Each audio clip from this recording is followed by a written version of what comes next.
आज मैं आपको एक ऐसे चेहरे से मिलाने जा रहा हूं जो शिक्षित है, युवा है और सबसे बड़ी बात एडवोकेट हैं।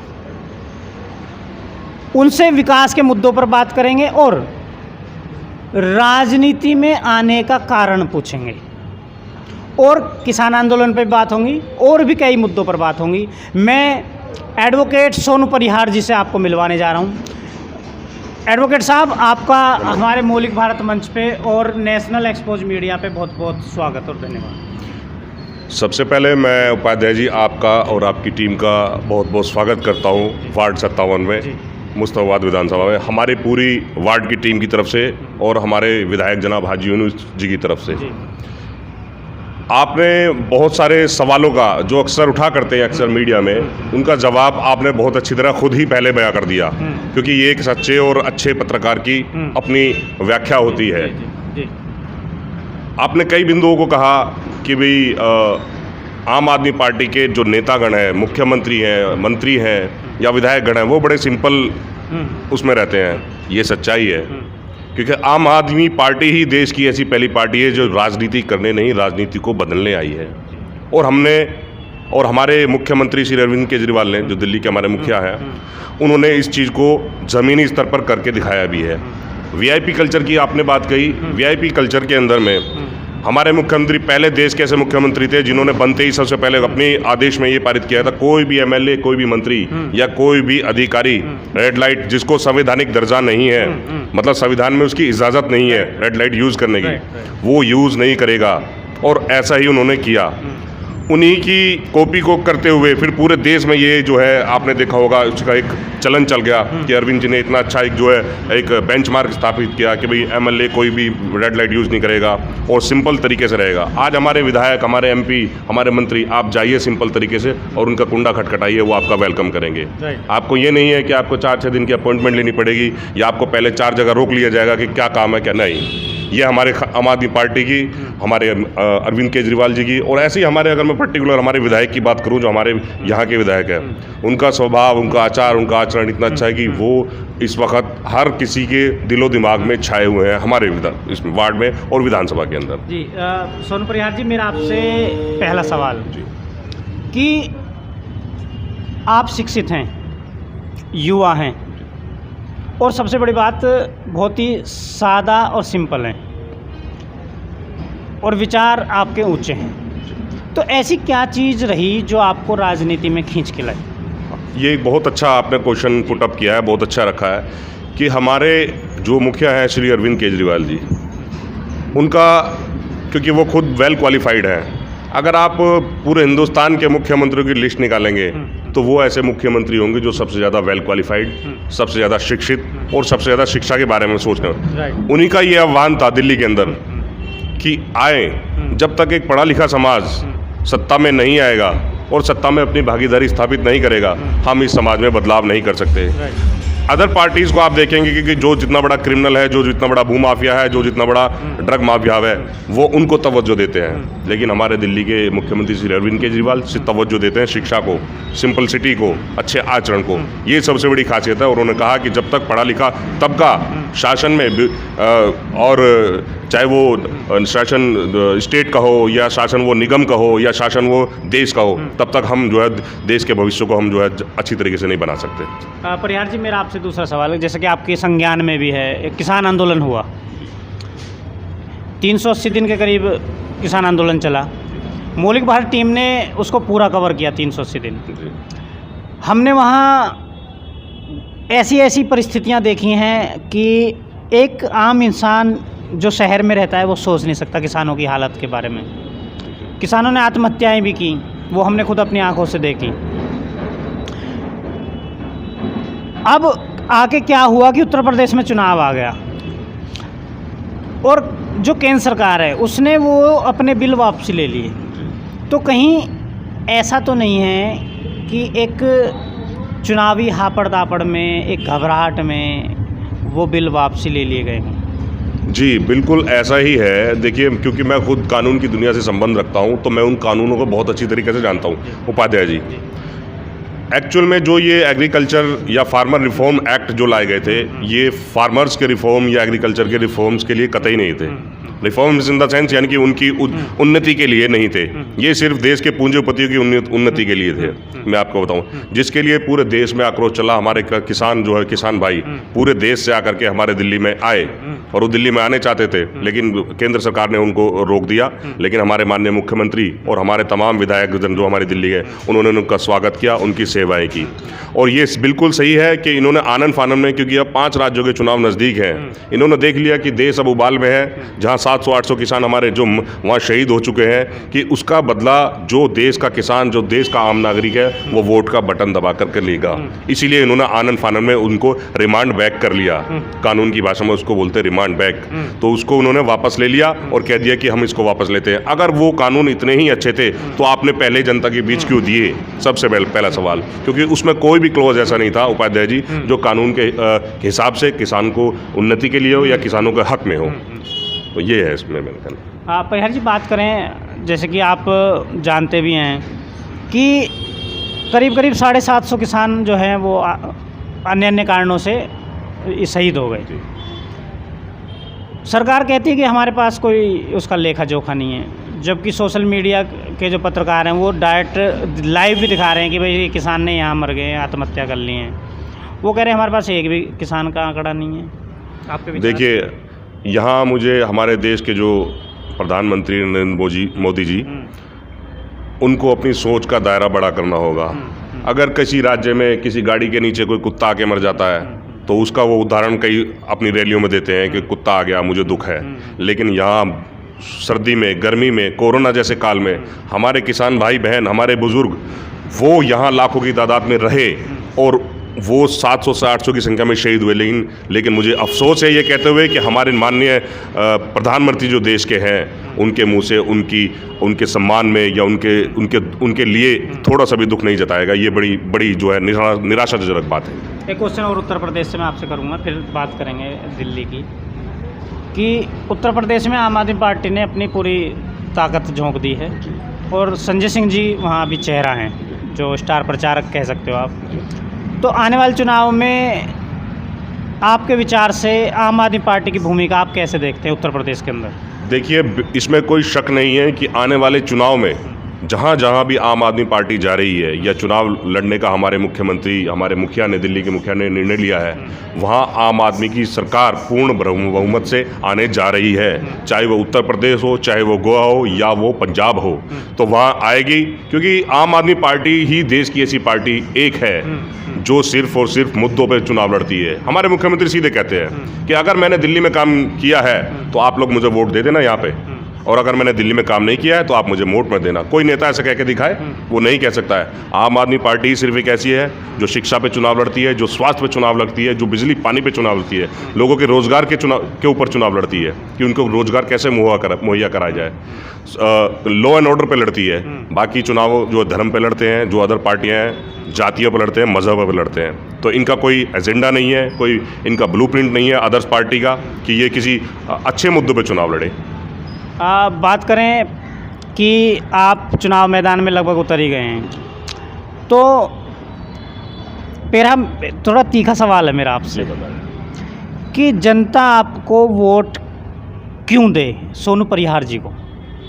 देखिए, सबसे पहले मैं एक आम आदमी पार्टी का एक छोटा सा सिपाही हूँ, एक छोटा सा कार्यकर्ता हूँ। हमारे दिल्ली के मुखिया माननीय श्री अरविंद केजरीवाल जी, जो दिल्ली के मुख्यमंत्री हैं, और हमारी विधानसभा के मुखिया जनाब हाजी यूनिस साहब, जो हमारे मुखिया हैं यहाँ विधानसभा में, और बात करते हैं कि मेरी, तो मैं सिर्फ सबसे पहले ये कहूँगा कि जैसा कि मैंने अभी बताया कि अगर हमारी आम आदमी पार्टी ने दिल्ली के अंदर मेरी विधानसभा भी आती है, मेरा वार्ड भी आता है, संतोषजनक कार्य किए हैं तो आप आम आदमी पार्टी को वोट दें, अन्यथा नहीं दें। जैसे कि हमारे मुख्यमंत्री अरविंद केजरीवाल भी कहते हैं। सेकेंडरी मैं ये कहूँगा, अगर मैं व्यक्तिगत अपने ऊपर आता हूँ तो मैं यहाँ का मूल निवासी हूँ, लोगों को बहुत अच्छी तरह से जानता हूँ, उनके दुख दर्द को जानता हूँ, वो लोग मुझे जानते हैं। जब से मैंने जन्म लिया है, जब से होश संभाला है, मैं लोगों के सामाजिक काम में लगा हुआ हूँ। और जब हमारी पार्टी बनी, क्योंकि ये पार्टी बनी राजनीति करने नहीं, राजनीति को बदलने के लिए, तो हमने इसको ज्वाइन किया। हम इस विचारधारा से जुड़े और उसी विचारधारा को लोगों के बीच में ले जा रहे हैं। तो मुझे पूरी उम्मीद है कि लोग मुझे प्यार करते हैं, क्योंकि मैं यहाँ का मूल निवासी हूँ। और लोगों के दुख दर्द के लिए, लोगों के हर काम के लिए, चाहे वो उनका कोर्ट से संबंधित काम हो, चाहे वो बिजली पानी से संबंधित कार्य हो, या उनका नालियाँ गलियाँ सड़कें आदि से संबंधित काम, हम लोग मिलजुल के जो है हमारे विधायक हाजी न्यूज़ साहब के नेतृत्व में उस काम को करते हैं। प्रज्ञा जी, बात करें कि अभी एक पेंडेमिक टाइम, बहुत बुरा वक्त गुजरा, तो आम आदमी पार्टी के कार्यकर्ता होने के नाते कुछ ऐसे कार्य जो आपके द्वारा गरीब लोगों की सहायता के लिए किए गए हों, क्योंकि वक्त बुरा था, लॉकडाउन था, तो कुछ थोड़ा सा जानना चाहेंगे। सबसे पहले तो हमारी सरकार ने, दिल्ली सरकार ने उस पेंडेमिक टाइम में, जो कोरोना काल बहुत ही खतरनाक दौर रहा, सभी लोग उसके बारे में जानते हैं, उसकी परिभाषा आप लोग जानते हैं, मुझे बताने की ज़रूरत नहीं है। दिल्ली सरकार ने इतने अच्छे काम किए पूरी दिल्ली के अंदर कि जब तक कोरोना काल रहा, लोगों को मुफ्त भोजन, लोगों की टेस्टिंग सबसे ज़्यादा दिल्ली के अंदर, पूरे देश की अगर आप आंकड़े निकालेंगे, आप एक अच्छे पत्रकार हैं, आप निकालेंगे आंकड़े, तो आपको पता चलेगा कि टेस्टिंग दिल्ली के अंदर कोरोना में सबसे ज़्यादा दिल्ली में हुई। और जो दोनों टाइम का खाना है, वो अरविंद केजरीवाल ने लोगों को जगह जगह वो लगा करके स्कूल्स में, हॉस्पिटल्स में लोगों को मुहैया कराया। चाहे उसमें खाना है, दवाइयाँ हैं, या इवन लोगों को कपड़ों की भी ज़रूरत पड़ी है, तो वो भी हमारी सरकार ने उपलब्ध कराया, जिसमें हम लोगों ने बढ़ चढ़ के हिस्सा लिया। और अब व्यक्तिगत तौर पर भी हम लोगों ने, जैसा जब बन पड़ा हमारे ऊपर, हमने लोगों की मदद की, सेवा की। स्वरूप परिहार जी, बात करें आपके, जैसे हमारे सर्वे हुआ, कुछ लोगों से हम मिले आपके एरिया के, तो लोगों की, आपके जो क्षेत्र की, आपके जो वार्ड की निवासी हैं, उनकी एक समस्या है जो सबसे ज़्यादा परेशान है। बिजली विभाग से थोड़ा सा परेशान हो जाते हैं कभी कभी, कई चीज़ों को लेके, कनेक्शन मिलने को थोड़ा सा कोई देरी हो गई, ऐसी कुछ चीज़ें हैं। देखिए, अक्सर होता क्या है कि हर साल एक सिस्टम होता है जो वो एक अपडेशन में आता है। आप जान सकते हैं कि टेक्नोलॉजी का ज़माना है, कि जो कंप्यूटर प्रणाली है, ये हर साल अपने आप को अपडेट कराना पड़ता है, जो सॉफ्टवेयर से अपडेट। तो वो जो सॉफ्टवेयर और अपडेशन की जो प्रणाली होती है, उसमें हफ्ते 10 दिन कभी कभी विलम्ब हो जाता है। तो उस विलम्ब की जो कार्यकाल में कुछ लोगों के जो बिल, मान लो किसी ने अप्लाई किया, तो वो शायद हफ्ते या 10 दिन लेट हो गया, या किसी का जो मीटर उन्होंने जो है बंद हो गया, तो उन्होंने दोबारा इंस्टॉल कराने के लिए दी, तो वो थोड़ा सा डिले हो गया। अदरवाइज तो ऐसा नहीं है। आप देख सकते हैं दिल्ली के अंदर बिजली सबसे सस्ती है, 200 यूनिट फ्री बिजली है। आप किसी और अन्य राज्य में कोई और सरकार करके दिखाए, नहीं कर सकती है। तो कुछ लोगों की समस्याएं हो सकती हैं, लेकिन उन्हें भी बहुत जल्दी दुरुस्त करने के लिए जो है माननीय श्री अरविंद केजरीवाल ने, क्योंकि वो कहते हैं कि एक निचले तबके से शुरू होनी चाहिए लोगों के लिए सुविधा, और अगर वो परेशान है तो मैं परेशान हूँ, इसलिए किसी की जीरो टॉलरेंस होनी चाहिए और जीरो शिकायतें होनी चाहिए। अब बात करें एडवोकेट सोनू परिहार जी की, तो एडवोकेट हैं, शिक्षित हैं और युवा हैं, तो यहाँ के जो पूर्वी करावल नगर कि आप बात छोड़ दो, पूरी मुस्तफ़ाबाद विधानसभा का कोई भी व्यक्ति, कोई भी गरीब व्यक्ति अगर किसी भी परेशानी में है, बिजली विभाग से, जल विभाग से, या अन्य किसी प्रशासनिक कार्य से उसे समस्या है, या अवेयरनेस की वजह से वो काम अपना नहीं करा पा रहे हैं, तो मैं आप सबसे निवेदन करना चाहूँगा कि आप बेधड़क, बेहिचक सीधा एडवोकेट सोनू परिहार जी से संपर्क करें। आपकी समस्या का निवारण तुरंत किया जाएगा, क्योंकि वैसे भी शिक्षित हैं, एडवोकेट हैं, 24 घंटे के अंदर। मैं अभी बात कर लेता हूं, और कि सोनू परिहार जी आपसे कहां मिल सकते हैं, किस टाइम से किस टाइम मिल सकते हैं। और इतना तो मैं बता दूं कि कोई VIP कल्चर नहीं है, आप ऐसे समझो कि अपने घर आ गए, आप सीधे आइए और इनसे मिलिए। तो आपसे जानना चाहेंगे कि आपके क्षेत्र की जो गरीब जनता है, वो आपसे कब मिल ले और कितने टाइम से कितने टाइम तक मिल ले, जो अपनी समस्याओं को लेकर। देखिए, मिलने का ये है कि मैं कोई नेता नहीं हूँ। मैं क्या, आम आदमी पार्टी का कोई भी, चाहे हमारे विधायक हैं, चाहे वो मंत्री है, इवन मुख्यमंत्री, वो सीधे कहते हैं कि हम नेता नहीं हैं, हम क्षेत्र के जनता के सेवक हैं। और अगर मैं पर्टिकुलर मेरे वार्ड की बात करूँ सर, तो मैं इस पॉइंट पे रहता हूँ कि यहाँ से मेरे आगे से तकरीबन लोग, लाखों की संख्या में लोग गुजरते हैं, जो मेरे अपने लोग हैं, जो मुझे भली भांति जानते हैं। सैकड़ों लोग सुबह के टाइम में आते हैं, वो कुंडा खटखटा देते हैं और उनके लिए मेरा इतना बड़ा गेट है कि आप 24 आवर, मेरे गेट पे कभी ताला नहीं लगता है। अगर आप रात को 2 बजे भी आएंगे तो मेरा गेट खुला मिलेगा। कोई भी व्यक्ति, कोई भी माता बहन, कोई भी इवन कोई बच्चा भी समस्या लेकर आया था तो हम उसके लिए तत्पर तैयार रहते हैं। वो मुझसे मिले, मैं 24 आवर, जैसे एक पुलिस का कहते हैं कि पुलिस का जो 100 नंबर का कॉल है वो 24 अवेलेबल रहता है, 24 आवर मेरा जो है नंबर अवेलेबल रहता है। कभी भी कोई समस्या हो वो मुझसे। ये अपने आप में बहुत बड़ी बात है।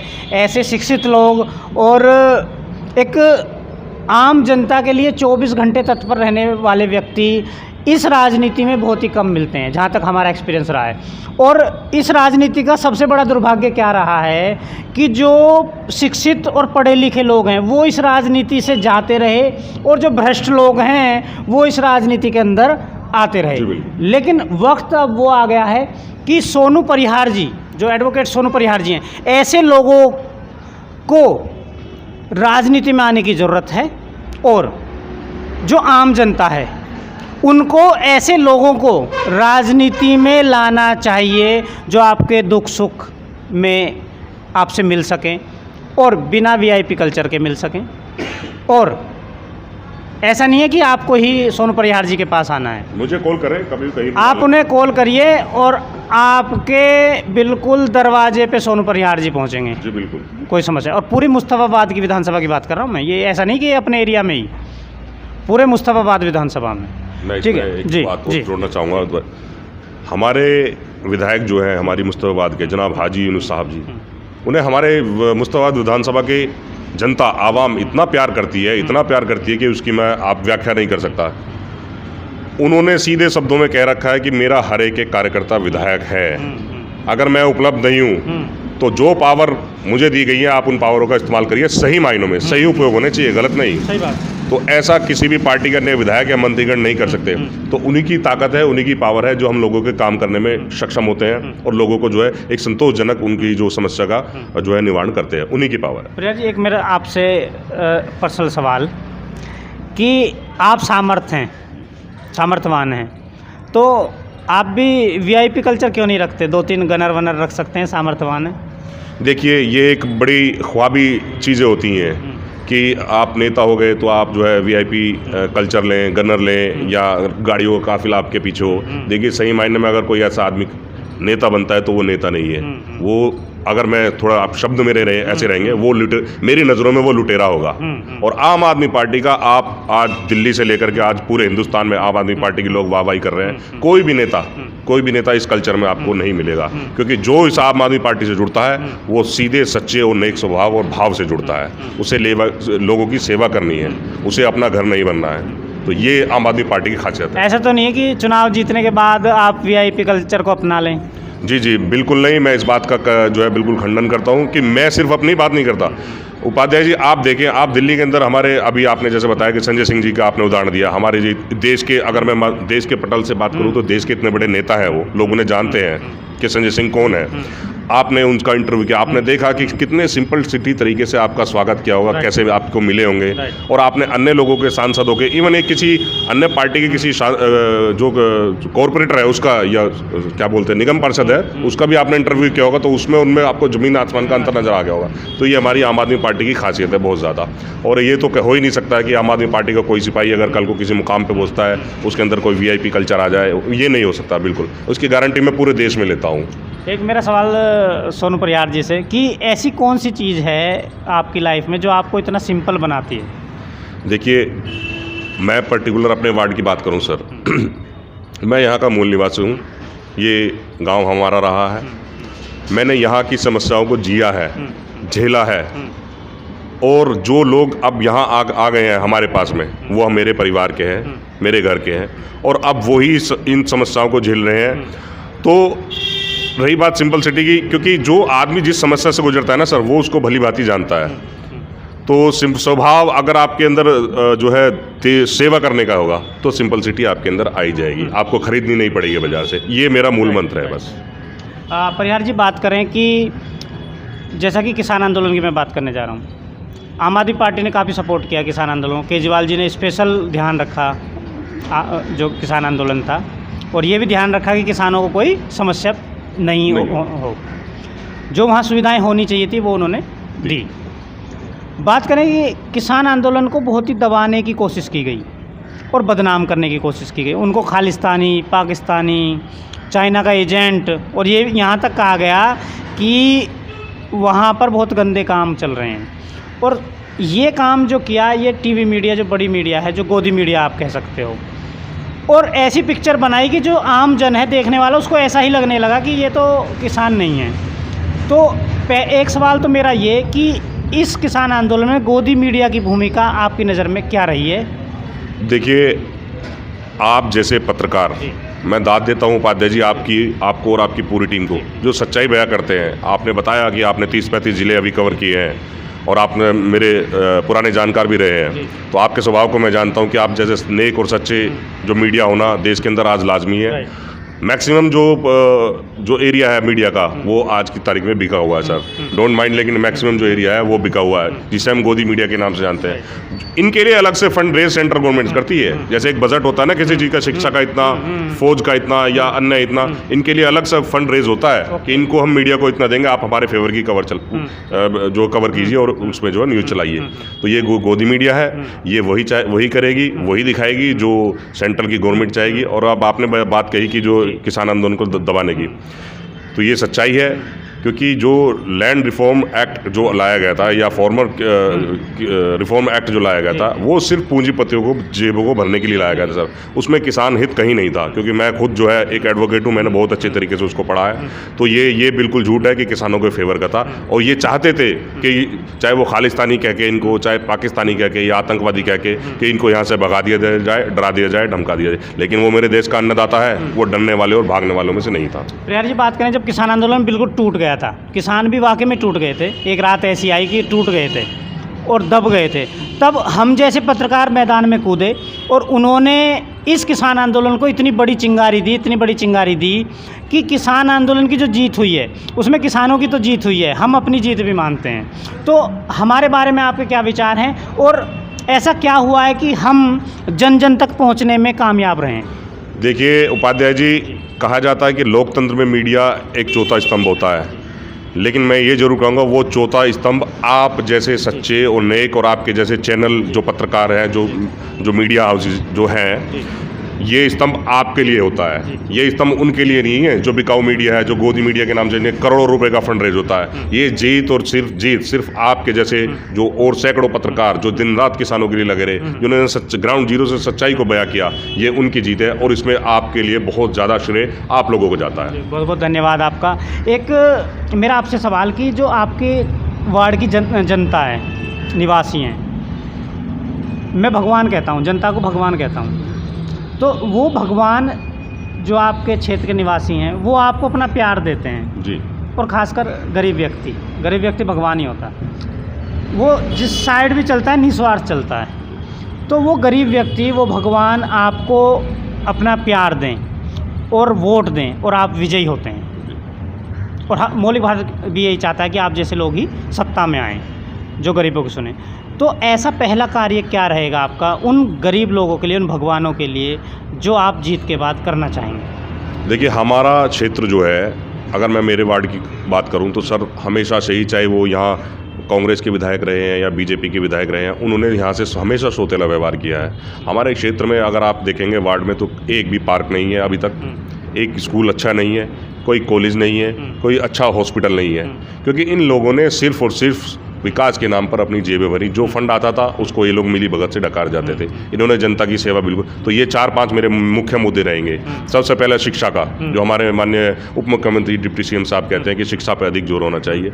मेरे इस वार्ड के अंदर में कोई भी अच्छा स्कूल नहीं है। एक स्कूल बनने जा रहा है जो हमारे वार्ड में हमारे विधायक जो है हाजी यूनुस साहब की बहुत ही ज़्यादा अथक प्रयासों से उसको उन्होंने लड़ करके LG से लेकर आए। नोट डालना चाहूँ, मेरे याद आ गया, यहाँ पे एक ऐसी लाइब्रेरी नहीं है जहाँ बेटियाँ पढ़ सकें आराम से और अपने तैयारी कर सकते। जी, आपने बहुत अच्छा कहा। मैं उसी से आ रहा हूँ कि लाइब्रेरी का जो मुद्दा है वो शिक्षा से जुड़ा हुआ है सर। लाइब्रेरी कोई एजुकेशन से अलग नहीं है। तो ये चीज़ें हैं, लाइब्रेरी नहीं है, स्कूल सिर्फ एक हमारे विधायक जी जो लड़ करके LG से लेके आए हैं परमिशन, वो बन रहा है, और कोई बहुत अच्छा हॉस्पिटल नहीं है या पार्क नहीं है, क्योंकि ये जो नेता रहे हैं बीजेपी के और कांग्रेस के, इन्होंने हमेशा से सौतेला व्यवहार किया है, और हम हमारी जनता के लिए हमेशा से समर्पित रहेंगे। और जैसा जैसा जनता हमारे को आदेश करेगी, हमारे विधायक जी को आदेश करती कि हमें इस इस चीज़ की हमारे क्षेत्र में आवश्यकता है, तो हमारे विधायक और हम सब मिलकर उस पर काम करेंगे।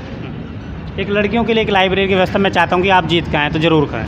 देखिए, मेरा जीतना ना जीतना वो अलग विषय है, क्योंकि मैं सबसे पहले ये बता दूं कि आम आदमी पार्टी के जितने भी प्रत्याशी हैं या जितने भी जो कार्यकर्ता हैं, हम सब आम आदमी पार्टी के सिपाही हैं। सबसे पहले मैं ये क्लियर कर दूं कि आम आदमी पार्टी इस वार्ड से जिस भी कैंडिडेट को लड़ाएगी, हम सब मिलजुल कर उसको लड़ाएंगे। उसमें कोई भी हो सकता है, जो भी यहाँ पर हमारे सिपाही हैं आम आदमी पार्टी के। तो हम सब, अगर कोई अन्य भी आता है तो हम उसके सामने भी जो है ये चीज़ उनके साथ में कंधे से कंधा मिला के चलेंगे कि भाई जहाँ जो है लाइब्रेरी खुलनी चाहिए लोगों के लिए, हमारी जो है बहन बेटियाँ हैं उनके लिए से एक अलग स्कूल भी होना चाहिए। या मैं आता हूँ और लोग मुझे या मैं और प्यार देंगे तो मैं भी उस चीज़ पे काम करूँगा। एक अंत में आपके जो क्षेत्र का युवा है और गरीब व्यक्ति है, उसको आपकी तरफ से कोई संदेश? जो हमारे, देखिए हमारा क्षेत्र जो है एक लेबर क्लास क्षेत्र है। यहाँ बहुत सारी समस्याएं हैं, यहाँ बहुत सारे भरमार रहती है समस्या होगी। अब जैसे आपने देखा कि कोरोना का काल जो है बहुत भयंकर काल चला। हमारा क्षेत्र कोई साउथ दिल्ली की तरह या उसकी तरह बहुत ज़्यादा डेवलप नहीं था, शुरू से ही नहीं था। और अब प्रयास होने लगे हैं, क्योंकि सेंटर के या दिल्ली के अंदर में एक ईमानदार सरकार आई है। आप देखो एमसीडी में हमारे वार्ड के अंदर जो है 250 से 300 कर्मचारी हैं, लेकिन मौजूद रहते हैं रोज़ 25 से 30, जिससे कि बीमारियां पनपती हैं। तो मैं एक सबसे पहले हम लोग इसको दुरुस्त करेंगे, लोगों को, क्योंकि साफ़ सफाई की व्यवस्था उनके अच्छी रहे ताकि वो स्वस्थ रहें। जब स्वस्थ रहेंगे तो सारी चीज़ें अपने आप से ठीक हो जाएंगी। बहुत बहुत धन्यवाद एडवोकेट सोनू परिहार जी का। मैंने मुहिम छेड़ रखी है कि एक तो वीआईपी कल्चर ख़त्म किया जाए। उत्तर प्रदेश में आपने देखा होगा, नेता रोड पे ऐसे निकलते हैं और जो गरीब जनता रोड पे होती है उसे ऐसे कीड़े मकोड़ों की तरह हटाते हुए जाते हैं कि जैसे राजा जाता है, एक हूटर बजाते हैं, एक पैनिक कर देते हैं जनता को, और गरीब जनता को कीड़े मकोड़ों की तरह हटा दिया जाता है। और 5 साल बाद वही नेता फिर उस जनता के बीच पहुंचता है। तो मैं ज़ोर से जो कहता हूं वो फिर कहता हूं कि कुछ जनता मूर्ख भी है जो मूर्ख लोगों को चुन लेती है, कुछ नामर्द जनता भी है जो नामर्द नेता को चुन लेती है। मेरे बोल हमेशा कड़वे रहते हैं, लेकिन मैं अभिषेक उपाध्याय सच दिखाता रहूँगा। और इस वीआईपी कल्चर और जो भ्रष्टाचारी लोग हैं, वो आईएएस आईपीएस जिन्होंने लूटा है, इस देश को लूटा है, नेताओं ने तो लूटा ही लूटा, जो आईएएस आईपीएस अधिकारी जिन्होंने नौकरशाहों ने इस गरीब जनता को लूटा है, उसको अपना हिसाब देना पड़ेगा। और हम हिसाब उनसे लेके रहेंगे, पार्टी कोई भी हो।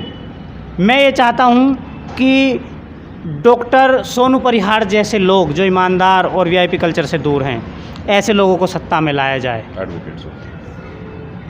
हाईकमान या प्रधानमंत्री आपकी बात नहीं सुनेगा, आपकी बात आपका लोकल नेता, वही आपकी बात सुन सकता है, वही आपकी समस्याओं को सुलझा सकता है। लेकिन अगर आपने नेता ही वीआईपी बना दिया, जो अपने आप को प्रधानमंत्री से ऊपर समझने लगे, तो वो आपकी समस्याओं को कभी भी नहीं सुलझा सकता है। इसलिए मेरी मुहिम है, मैं उसमें कामयाब रहूँगा। वीआईपी कल्चर को ख़त्म करेंगे और सोनू परिहार जैसे जो सेवक, नेता मैं कहूँगा नहीं, सेवकों को सत्ता में लाया जाएगा। इन्हीं शब्दों के साथ और इन्हीं कड़वे वचनों के साथ मैं धन्यवाद करता हूँ। जय हिंद, जय भारत।